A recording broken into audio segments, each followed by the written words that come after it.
What dark secret are you hiding from everyone? I witnessed my fiance's suicide last year. I moved states afterwards and started a new life. My co-workers, clients, and new friends call me the sunshine of whatever room I walk into, but I'm completely dead inside. Even though I choose to fake it, I resent them for not seeing how fucked up I am. I have a secret fantasy life, populated with imaginary friends. It started in grade school, and I have continued all my life. I am in my 50s now, and still prefer to be alone in my imaginary world instead of being with family or friends. I can't even tell my psychiatrist because I am afraid he will lock me up or give me drugs to make it all stop. Last Christmas I leaned my sister and I don't have the same father and are technically half-sisters. My sister's biological father tried to start a relationship with my mom that resulted in a pregnancy and ultimately didn't work out. That biological father is dead now, but I didn't probe any further about his identity or how he died in case it was something traumatic for my mum to remember. So she raised my sister as a single mother at my grandma's house in the 80s. Then she met my father and they started dating and it worked out because they got married in the 90s, moved into a new house, and a short time after that I was born.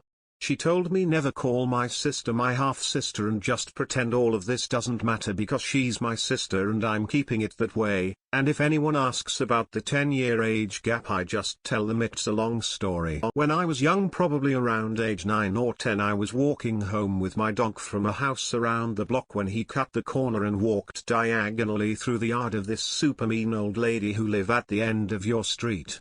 She was in her yard at the time tending to these really fancy-looking rose bushes she had growing in beds along the border with her neighbor. My dog was a very friendly golden retriever who didn't even really come near her and certainly didn't do anything threatening, but she sprayed the fuck out of him with some kind of insecticide or other chemical she was using on her roses. I ran back home with the dog and hosed him off.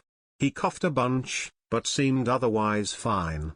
I didn't tell my parents because somehow I thought I was going to get into trouble for letting the dog walk in her yard. I'm glad I didn't tell them, though, because I decided that night to sneak downstairs, out the half-bath window, and down the street to her yard where I cut down every goddamn rose bush I could get my hands on. And when I was 16, I conspired with a heroin addict I met online to help me off myself with heroin and dump my body in a dumpster in exchange for my valuables.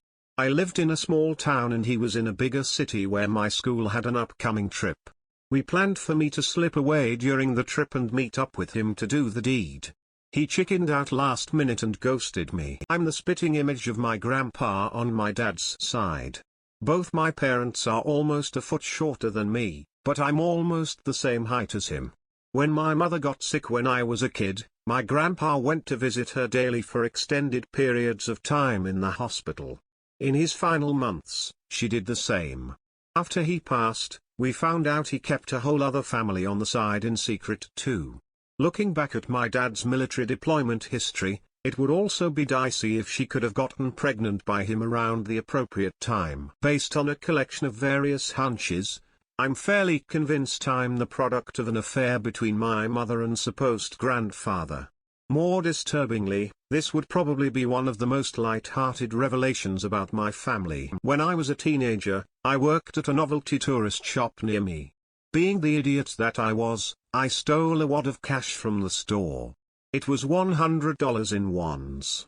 I told nobody, but they knew it was missing.